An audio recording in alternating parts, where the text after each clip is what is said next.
अस्सलाम वालेकुम and welcome to bird of science coaching academy.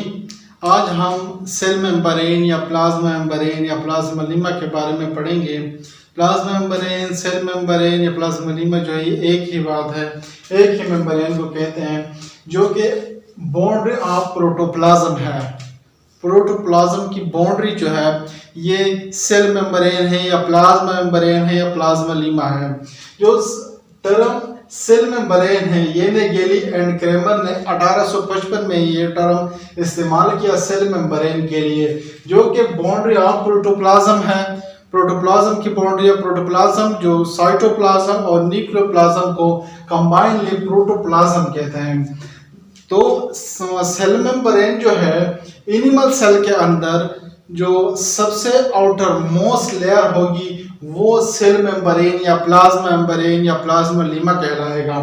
और जो प्लांट सेल के अंदर beneath the cell wall cell membrane मौजूद होगी। सेल मेम्ब्रेन जो है ये सेल वॉल के अंदर की जानिब मौजूद होगी और उसके ये प्रोटोप्लाज्म के को बाउंड्री करेगा सेल मेम्ब्रेन।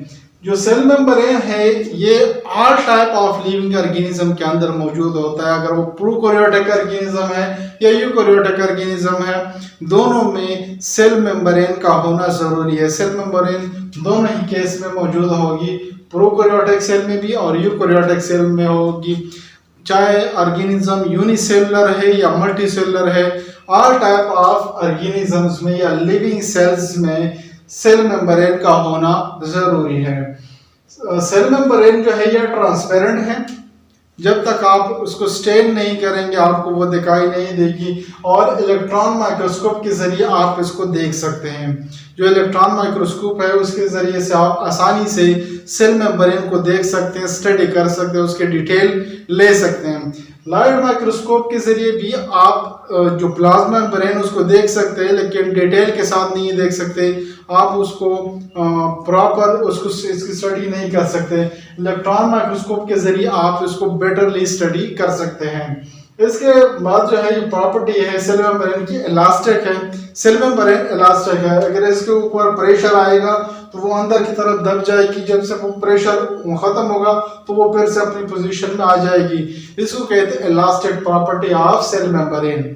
और ये सेलेक्टिव परमिएबल है। सेलेक्टिव परमिएबल का मतलब यह है कि ये कुछ चीज़ों को तो अलाउ करती है कि वो सेल मेम्ब्रेन के थ्रू पास हो जाए, और कि कुछ चीज़ों को वो अलाउ नहीं करती, रिस्ट्रिक्ट करती हैं कि वो सेल मेम्ब्रेन के थ्रू पास ना हो जाए।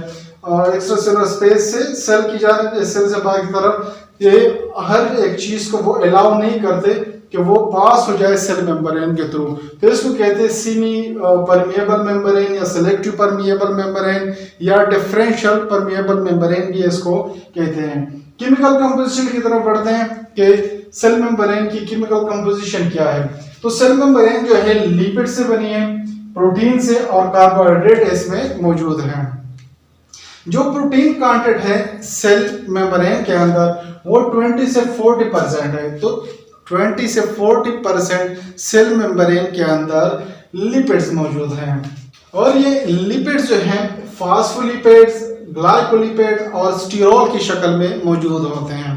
तो लिपिड्स हैं जो 20 से 40% कंटेंट और सेल मेम्ब्रेन में मौजूद होती हैं, वो तो यार फॉस्फोलिपिड की शक्ल में होंगे या ग्लाइकोलिपिड्स की शक्ल में होंगे या फिर स्टीरोल की शक्ल में मौजूद होती हैं लिपिड्स जो हैं। जो फॉस्फोलिपिड है इसके एक हेड रीजन होता है और एक टेल रीजन होता है।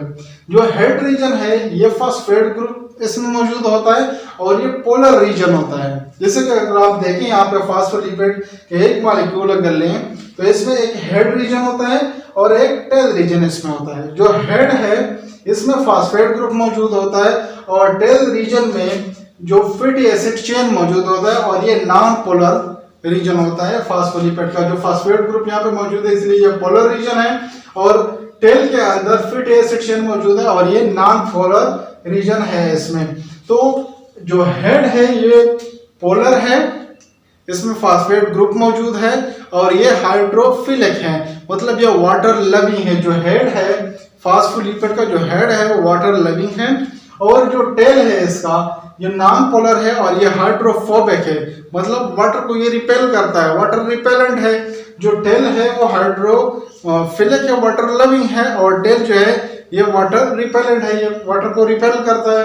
और जो हेड है वो वाटर को अपनी तरफ अट्रैक्ट करता है, खींचता है। इसके बाद है ग्लाइकोलिपिड्स। ग्लाइकोलिपिड्स जो है जब कार्बोहाइड्रेट लिपिड के साथ अटैच हो जाए तो इसको हम कहते हैं ग्लाइकोलिपिड्स। तो ग्लाइकोलिपिड जो है ये अटैचमेंट है कार्बोहाइड्रेट और लिपिड्स का, जो कि कोवेलेंटली लिंक्ड होते हैं आपस में। कार्बोहाइड्रेट और लिपिड जो है कोवेलेंटली लिंक्ड होते हैं, और प्लाज्मा मेम्ब्रेन में जो कार्बोहाइड्रेट है वो बाहर की तरफ होंगे, मतलब एक्स्ट्रा सेलुलर स्पेस जो होगा उसकी तरफ होंगे। कार्बोहाइड्रेट और लिपिड्स ग्लाइकोलिपिड्स की शक्ल में मौजूद होते हैं।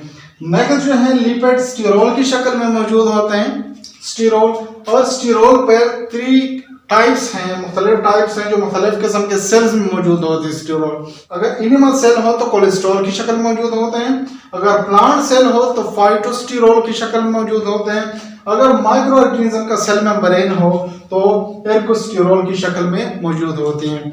तो स्टीरोल जो है ये 3 टाइप्स है मुख्तलिफ, जो कि डिफरेंट टाइप ऑफ सेल्स में मौजूद होती है। अगर एनिमल सेल है तो कोलेस्ट्रॉल, अगर प्लांट सेल है तो फाइटोस्टीरोल, अगर माइक्रो ऑर्गेनिज्म की सेल मेम्ब्रेन है तो एर्गोस्टीरोल हम इसको कहते हैं। तो जिसकी स्ट्रक्चर जो फॉर्मेशन है उसमें चेंज है, इस वजह से एक स्टीरोल है, फाइटोस्टीरोल है, एर्गोस्टीरोल है। तो लिपिड्स जो हैं या तो फास्फोलिपिड की शक्ल में मौजूद होंगे, या ग्लाइकोलिपिड्स की शक्ल में मौजूद होंगे, या स्टीरोल की शक्ल में मौजूद होंगे। नेक्स्ट जो है प्रोटीन है। प्रोटीन 60 से 80% ऑफ प्लाज्मा मेम्ब्रेन में को कंट्रीब्यूट करता है। तो प्रोटीन 60 से 80% जो प्लाज्मा मेम्ब्रेन है इससे बनी होती है। प्रोटीन या तो इंट्रिंसिक प्रोटीन होंगे या एक्सट्रिंसिक प्रोटीन होंगे।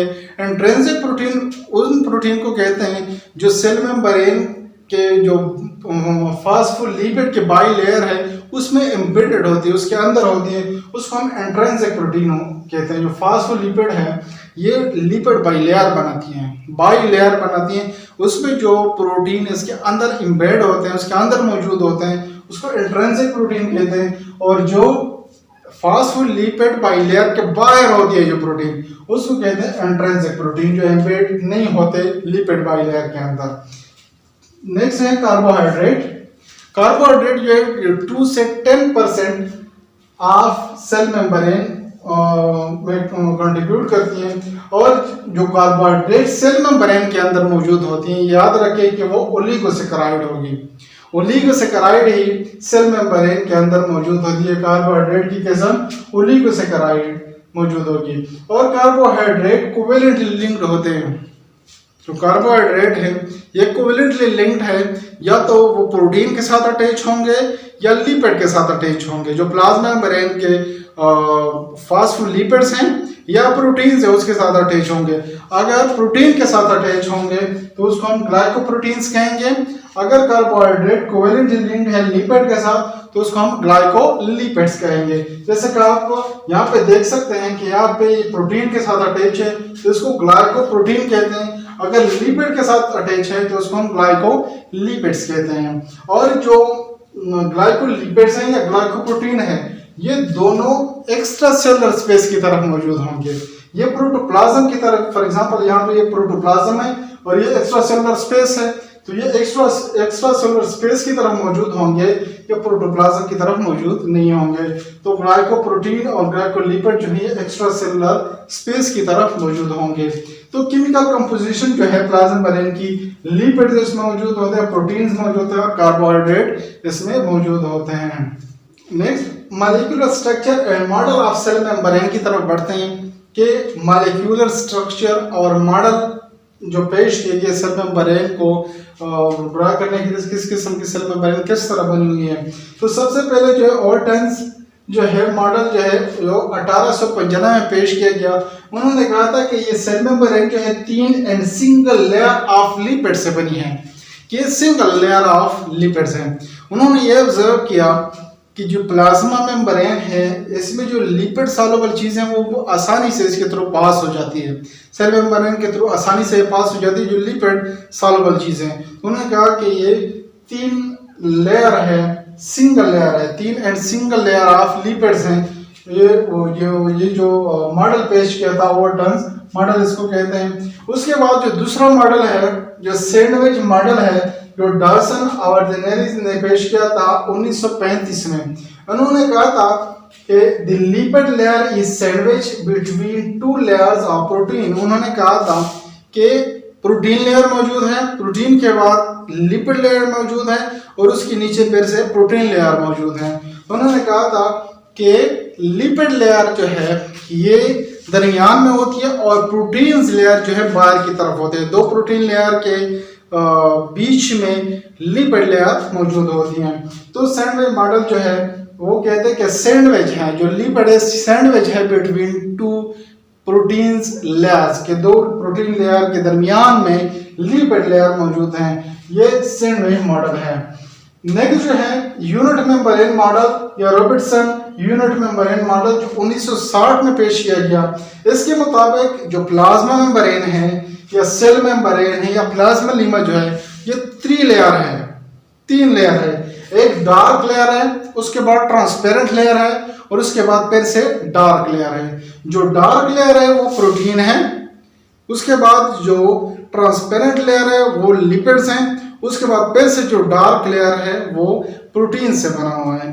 तो उन्होंने कहा कि 3 लेयर से बना हुआ है जो कि डार्क, ट्रांसपेरेंट और डार्क 3 फेजेस हैं, डार्क, ट्रांसपेरेंट और डार्क। तो प्रोटीन, उसके बाद लिपिड्स, फिर से प्रोटीन से बना हुआ है। जो डार्क हमें नजर आएगा सबसे पहले वो प्रोटीन होगा, जो ट्रांसपेरेंट नजर आएगा वो लिपिड है और जो नीचे जो डार्क नजर आएगा वो फिर से प्रोटीन लेयर है। तो ये यूनिट मेम्ब्रेन मॉडल के मुताबिक जो प्लाज्मा मेम्ब्रेन है ये 3 लेयर है जो कि डार्क, ट्रांसपेरेंट और डार्क लेयर बनाते हैं। जो डार्क है दोनों वो प्रोटीन लेयर है और जो बीच में ट्रांसपेरेंट लेयर है वो बना है लिपिड से। इसके बाद है जो 4th मॉडल है यहाँ पे fluid mosaic model. Fluid mosaic model जो है ये सिंगर और निकोलसन ने 1972 में पेश किया। 1972 में पेश किया। उन्होंने कहा इस मॉडल के मुताबिक कि प्रोटीन आइसबर्ग इन द सा of lipid, protein iceberg in the सा ऑफ लिपिड की लिपिड जो है ये सा है, समंदर है, क्योंकि वाटर एक जगह से दूसरी जगह मूव करते हैं। तो इस मॉडल के मुताबिक जो लिपिड है ये सा है, इसके जो लिपिड मॉलिक्यूल हैं वो एक जगह से दूसरी जगह मूव करते हैं। जिस तरह वाटर मूव करते हैं इस तरह से लिपिड मॉलिक्यूल जो है एक जगह से दूसरी जगह मूव करते हैं। और प्रोटीन जो है आइसबर्ग की तरह मौजूद होते हैं, जैसा कि समंदर में आइसबर्ग मौजूद होते हैं। तो प्रोटीन इसी तरह जो लिपिड का सा इसमें आइसबर्ग के तौर पर प्रोटीन मौजूद होते हैं। जैसे कि यहाँ पे अगर हम गौर करें तो जो रेड मैंने ये बनाए हैं और ये ब्लैक जो टेल है इसके, ये बेसिकली फास्फोलिपिड मॉलिक्यूल्स हैं, इधर से भी और उधर से भी है।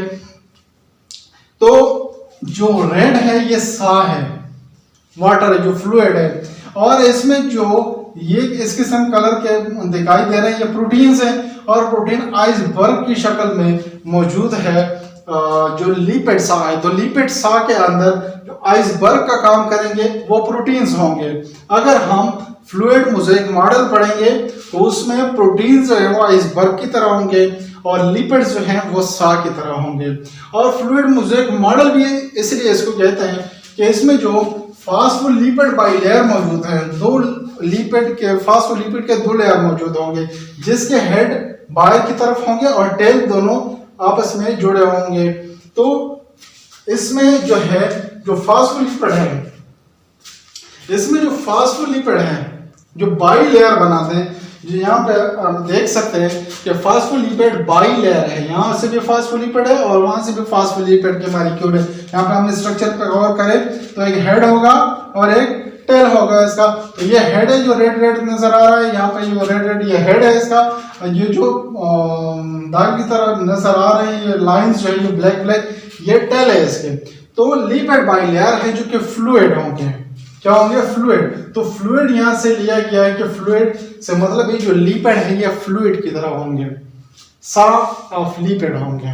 और जो मोज़ेक हैं, जो प्रोटीन है वो मोज़ेक पैटर्न में मौजूद होते हैं, मतलब इर्रेगुलर पैटर्न में मौजूद होते हैं। तो मोज़ेक पैटर्न हो गया वो, तो मोज़ेक पैटर्न इसमें मौजूद होता है प्रोटीन का, इसलिए इसको फ्लूइड मोज़ेक मॉडल कहते हैं कि लिपिड जो हैं ये सा बनाते हैं और इसमें जो आइसबर्ग हैं, जो प्रोटीन्स हैं वो मोज़ेक पैटर्न बनाते हैं, इसलिए इसको फ्लूइड मोज़ेक मॉडल कहते हैं, जिसमें फ्लूइड से मतलब लिपिड्स हैं और मोज़ेक से मतलब प्रोटीन्स हैं कि प्रोटीन मोज़ेक पैटर्न में मौजूद होता है, तो फ्लूइड मोज़ेक मॉडल इसको कहते हैं।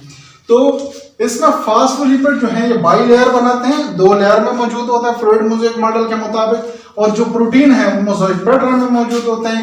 और प्रोटीन हमने पहले भी पढ़ा कि 2 टाइप्स के होंगे, इसमें कुछ एक्सट्रिंसिक होंगे और कुछ इंट्रिंसिक होंगे।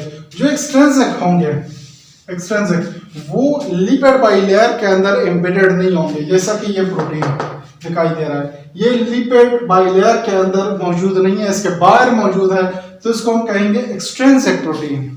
एक्सट्रिंसिक प्रोटीन लिपिड बाइलेयर के अंदर मौजूद नहीं होगा। और दूसरे है इंट्रिंसिक प्रोटीन, जो लिपिड बाइलेयर के अंदर मौजूद होंगे, उसको हम कहेंगे इंट्रिंसिक प्रोटीन, जो एम्बेडेड होंगे लिपिड बाइलेयर के अंदर।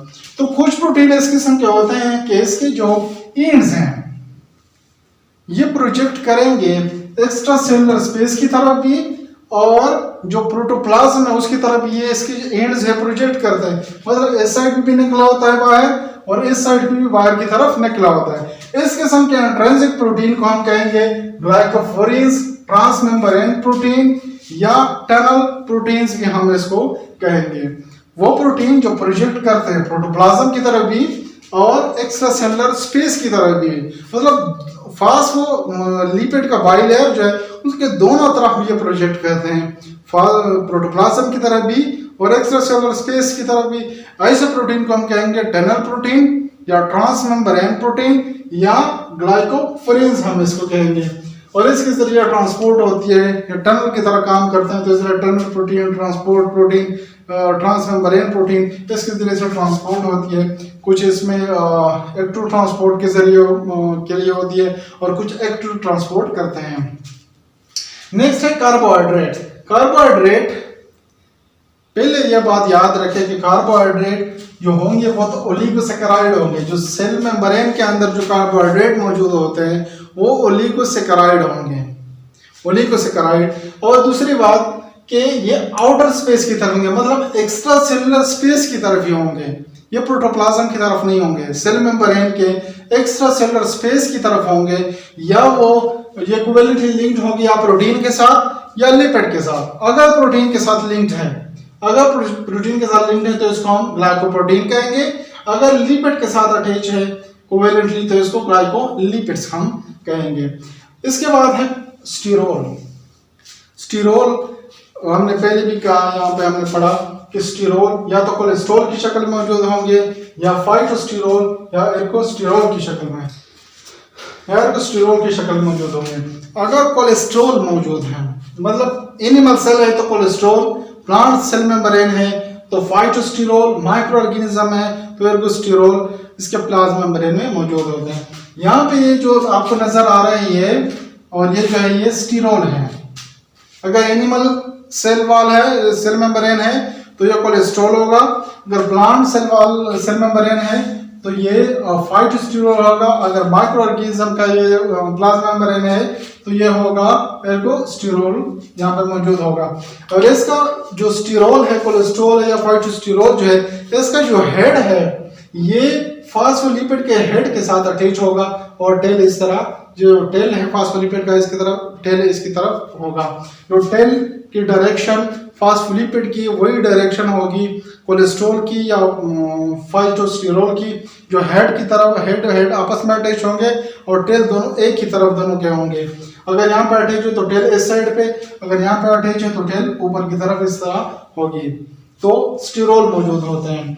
नेक्स्ट हम जाते हैं कि फ्लूइडिटी डिपेंड किस चीज पे करती है। जो फ्लूइडिटी है कि प्रोटीन आइसबर्ग इन द सा ऑफ लिपिड्स, के लिपिड जो है ये सा बनाते हैं, फ्लूइड की शक्ल बनाते हैं, तो ये फ्लूइडिटी डिपेंड किस चीज पे करती है। नंबर 1 है प्रोटीन, फैटी एसिड और स्टीरोल पे डिपेंड करती है। अगर टेम्परेचर ज़्यादा होगा तो मॉलिक्यूल की मूवमेंट ज़्यादा होती है, तो फॉस्फोलिपिड जो है इसकी मूवमेंट भी ज़्यादा होगी, तो फ्लूइडिटी इसमें ज़्यादा होगी, फ्लूइडिटी इसकी ज़्यादा होगी। अगर टेम्परेचर ज़्यादा होगा तो मॉलिक्यूल आपस में इसकी मूवमेंट तेज़ होती है। मॉलिक्यूल्स की जनरल हम देखें तो टेम्परेचर अगर इंक्रीज होगा तो मॉलिक्यूल की मूवमेंट तेज़ होगी, तो फ्लूइडिटी ज़्यादा होगी। अगर टेम्परेचर कम होगा तो मॉलिक्यूल की मूवमेंट भी कम होगी, मॉलिक्यूल की मूवमेंट कम होगी तो फ्लूइडिटी भी कम होगी। नेक्स्ट है फैटी एसिड। फैटी एसिड जो है इस पर डिपेंड करता है कि फैटी एसिड सैचुरेटेड है या अनसैचुरेटेड है।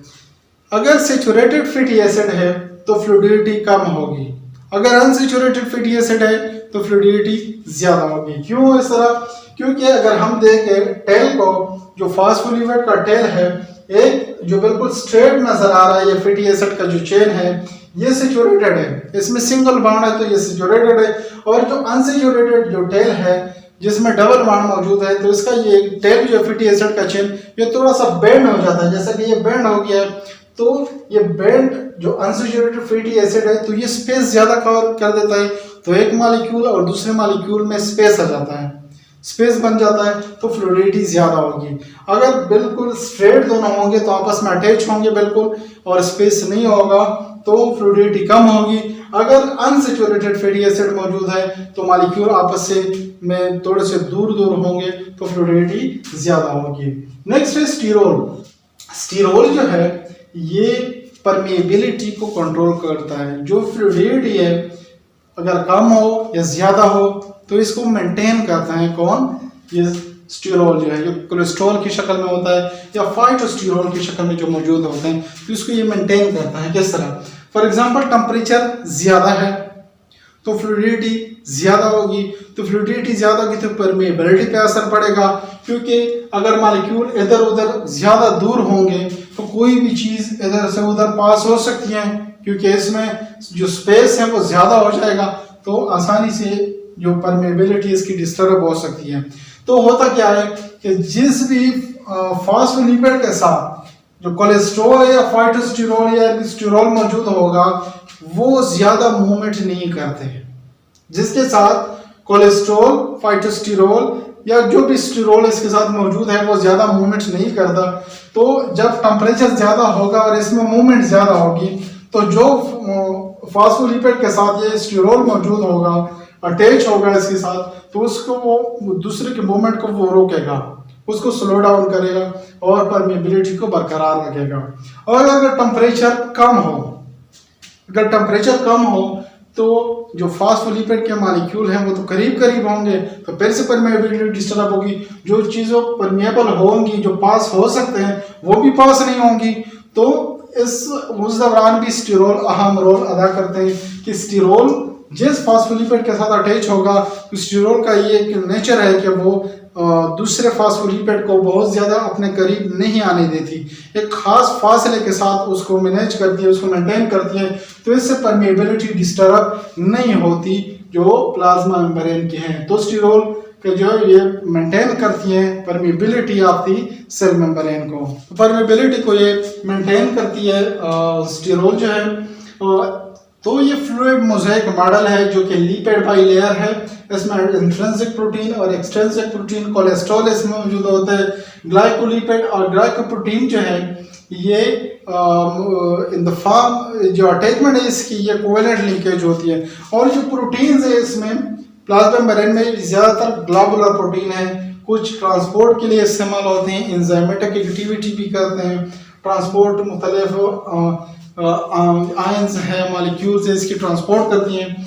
तो अगर हम रोल ऑफ प्लाज्मा मेम्ब्रेन की तरफ जाएं तो प्लाज्मा मेम्ब्रेन सेलेक्टिव परमिएबल है, कि मतलब कुछ चीज़ों को ये अलाउ करती हैं और कुछ चीज़ों को वो रिस्ट्रिक्ट करती हैं। प्लाज्मा मेम्ब्रेन जो है ये 1 to 15 एंगस्ट्रॉम के दरमियान जो सॉल्यूट पार्टिकल है उसको पास कर देती हैं। वो पास हो सकते हैं इधर से इधर और इधर से उधर, या पास हो सकते हैं एक्स्ट्रा सेलुलर स्पेस से प्रोटोप्लाज्म की तरफ through plasma membrane. Small non polar molecule जैसे कि ऑक्सीजन है और कार्बन डाइऑक्साइड है ये पास हो सकते हैं। जो नॉन पोलर है, क्योंकि इसका जो हेड टेल है ये नॉन पोलर है, और तो ये अलाउ करती हैं कि एक्स्ट्रा सेलुलर से चीज़ें पास हो जो प्रोटोप्लाज्म की तरफ, जैसे कि ऑक्सीजन है या कार्बन डाइऑक्साइड है, तो ये पास हो सकते हैं प्लाज्मा मेम्ब्रेन के थ्रू। जो लार्ज और पोलर मॉलिक्यूल है उसको रिस्ट्रिक्ट करते हैं, क्योंकि ये सेलेक्टिव परमिएबल है या सेमी परमिएबल या डिफरेंशियल परमिएबल मेम्ब्रेन है, तो ये लार्ज और जो पोलर मॉलिक्यूल्स हैं उसको ये रिस्ट्रिक्ट करते हैं, वो पास नहीं हो सकते यहाँ से।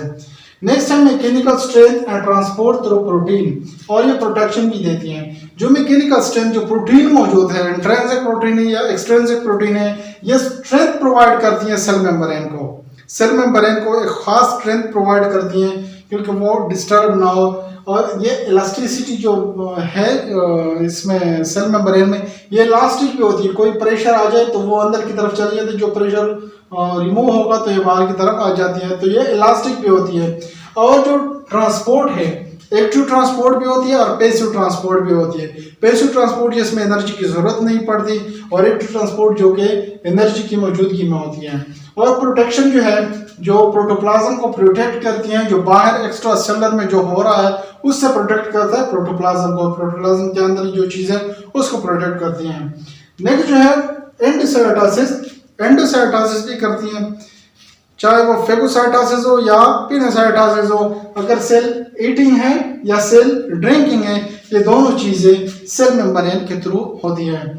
और सेल रिकग्निशन, जो कार्बोहाइड्रेट है, जो ग्लाइकोप्रोटीन या ग्लाइकोलिपिड की शक्ल में मौजूद है यहाँ पे, जो extra cellular species cell recognition के लिए इस्तेमाल होते हैं। इसका जो खास पैटर्न है, स्पेसिफिक पैटर्न है, ये रिकग्नाइज करता है किसी दूसरे सेल को। इस तरह सेल एक दूसरे को रिकग्नाइज इस तरह करते हैं ग्लाइकोलिपिड और ग्लाइकोप्रोटीन के जरिए, जो मौजूद होते हैं एक्स्ट्रा सेलुलर स्पेस में, तो बाहर की तरफ मौजूद होते हैं और इसके जरिए से एक से दूसरे को रिकग्नाइज करते हैं। तो ग्लाइकोलिपिड और ग्लाइकोप्रोटीन रिकग्निशन के लिए मौजूद होते हैं, और प्रोटीन के जरिए ट्रांसपोर्ट होती है, एक्टिव ट्रांसपोर्ट भी और एक्टिव ट्रांसपोर्ट भी होती हैं। तो ये कुछ इन्फॉर्मेशन थी सेल मेम्ब्रेन या प्लाज्मा मेम्ब्रेन के हवाले से। अगर आपको ये वीडियो अच्छी लगी तो अपने दोस्तों के साथ भी शेयर करें और मेरे यूट्यूब चैनल को सब्सक्राइब करें। Thank you.